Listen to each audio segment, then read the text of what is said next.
सृष्टि बचपन से ही दिखने में सुंदर नहीं थी, लेकिन अमीर बाप की बेटी सृष्टि पर उसकी माँ जान छिड़कती। मेरी बेटी कितनी प्यारी है, भगवान सबको सृष्टि जैसी बेटी दे। सृष्टि धीरे धीरे बड़ी होती है। एक दिन सृष्टि की सहेली कहती है, तू दिखने में कितनी अजीब सी है, लेकिन मैं जानती हूँ हम सब में सबसे अच्छी शादी तो तेरी ही होगी। तेरे पापा अमीर जो हैं। और बता नहीं सकते यार, दहेज तो हर कोई देता है, ये क्या ज्यादा ले जाएगी अपने पति के लिए? अरे बड़े शहर में कोठी है इसके पापा की। अरे पापा की है ना, कौन सी इसकी है? इसकी होती तब तो कोई भी लड़का इससे शादी कर लेता। अरे पापा की मतलब पापा की है तो मेरी ही है ना। किसने कहा? अब तेरी तो तब होगी ना जब तेरा भाई ना हो। वैसे भी शादी के बाद सारी प्रॉपर्टी भाई के नाम होती है। सृष्टि समझ जाती है कि उसे किसी भी हालत में माँ बाप की सारी प्रॉपर्टी को अपने नाम करना है, लेकिन कैसे? एक दिन सृष्टि का भाई शीनू कहता है, बहन क्या कर रही है? तुझसे एक बात करनी है। अरे हाँ हाँ करना, मैं तो तेरी बहन हूँ। बहन मेरी लाइफ में ना एक लड़की है, बहुत अच्छी है। मैं सोच रहा हूँ माँ और पापा से बात करूँ शादी के लिए। सृष्टि को समझ में आ जाता है कि भाई की शादी होते ही भाभी उसे एक दिन भी घर में बर्दाश्त नहीं करेगी। क्या बात है भाई, बताना कौन है वो? यार वो बहुत अच्छी लड़की है, पढ़ी लिखी है, मेरे साथ जॉब भी करती है। बस एक प्रॉब्लम है। प्रॉब्लम? क्या प्रॉब्लम है भाई? यार वो शादीशुदा है, लेकिन उसके पति ने उसे सिर्फ इसलिए छोड़ दिया क्योंकि उसके माँ बाप दहेज नहीं दे पाए। सृष्टि ये सुनकर न जाने क्यों खुश हो जाती है। अरे भाई तो क्या हुआ, लड़की तुझे तो पसंद है ना? शीनू को लगता है कि बहन उसे समझ रही है। वो इस बात से अनजान होता है कि उसकी बहन की मंशा पूरा घर हड़पने की है। सृष्टि अपनी माँ से कहती है, मम्मी मुझे तो बहुत चिंता है, पता है शीनू क्या कर रहा है? अरे क्या कर रहा है, वो तो काम पर जाता है और वापस घर आता है। नहीं ना माँ, वो यही तो नहीं कर रहा, बाकी सब कर रहा है। आपको पता है उससे प्यार है, और वो भी एक शादीशुदा लड़की से। ये क्या हो गया? मैं सोसाइटी में क्या मुंह दिखाऊंगी? अरे तेरे पापा तो यही कहेंगे कि मैंने ही उसे बिगाड़ दिया है। माँ देखो, मेरी बात मानो, पापा पर भी विश्वास करने की जरूरत नहीं है। अब आप ही बताओ, पापा इतनी देर घर के बाहर रहते हैं क्यों? बोलो। अरे बेटा वो तो नौकरी करते हैं ना। तू बहुत भोली है माँ, पापा का ऑफिस तो 7 बजे खत्म हो जाता है, लेकिन देखो कितनी देर से आते हैं।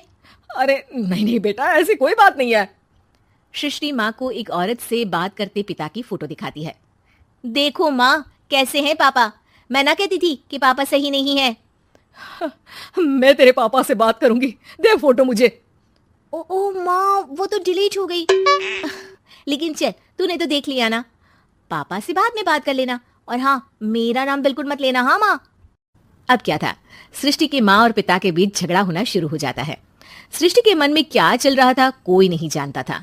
एक दिन, माँ सृष्टि के लिए एक लड़का देखा है, वो लोग शाम को उसे देखने आने वाले हैं। और हाँ माँ, एक खुशखबरी, मैं और पापा मिलकर एक नया बिजनेस ट्राई कर रहे हैं। शाम को लड़का आता है, सांवले रंग का। सृष्टि को तो बिल्कुल भी पसंद नहीं आता।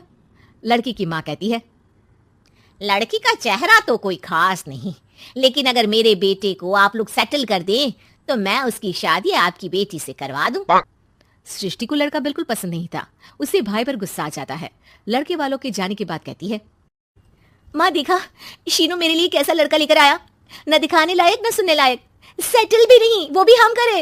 अरे माँ मैं जानती हूँ ये मेरी शादी किसी भी घर में क्यों करवाना चाहता है। अरे कैसी बात कर रही है बहन, तूने तो देखा ना, लड़के को मैंने ही मना कर दिया तुझसे शादी के लिए। जिसने लड़का बताया था उसने उसकी बहुत तारीफ की थी। बात आई गई हो जाती है, लेकिन सृष्टि का मन शांत नहीं होता। क्या करूं, कुछ समझ में नहीं आ रहा। मेरी शादी हो गई तो ये लोग पूरी प्रॉपर्टी शीनू के नाम कर देंगे, मेरे हाथ तो कुछ लगेगा ही नहीं। तभी सृष्टि को आइडिया आता है। वो किसी वकील को फोन करती है।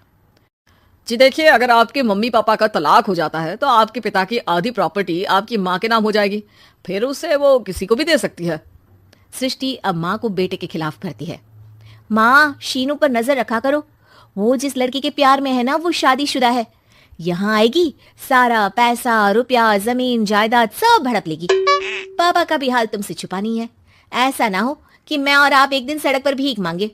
भगवान, मैं तो जीते जी मर जाऊंगी अगर ऐसा हो गया तो। ऐसा हो गया नहीं माँ, ऐसा ही होगा। अभी समय है, आगे का सोच लो। मैं तो कहती हूँ पापा से आधी प्रॉपर्टी लेकर अलग हो जाओ। पापा की आधी प्रॉपर्टी भी हम लोगों को अगर मिल जाती है ना, तो अगले 7 जन्म सफल समझो। बेचारी माँ बेटी के कहने पर पति से तलाक लेकर अलग हो जाती है। सृष्टि अब पैसों से गाड़ी और अपने दूसरे महंगे शौक पूरे करने लगी। उसके दोस्त भी उसके पैसे इस्तेमाल करते। सृष्टि, कल तुम कहाँ थी? मैं सारा दिन घर पर अकेली थी। तो मैं क्या करूं? मैंने ठेका तो नहीं लिया है ना तुम्हें संभालने का। माँ को सृष्टि से ये उम्मीद नहीं थी। वो बैठकर रोने लगती है।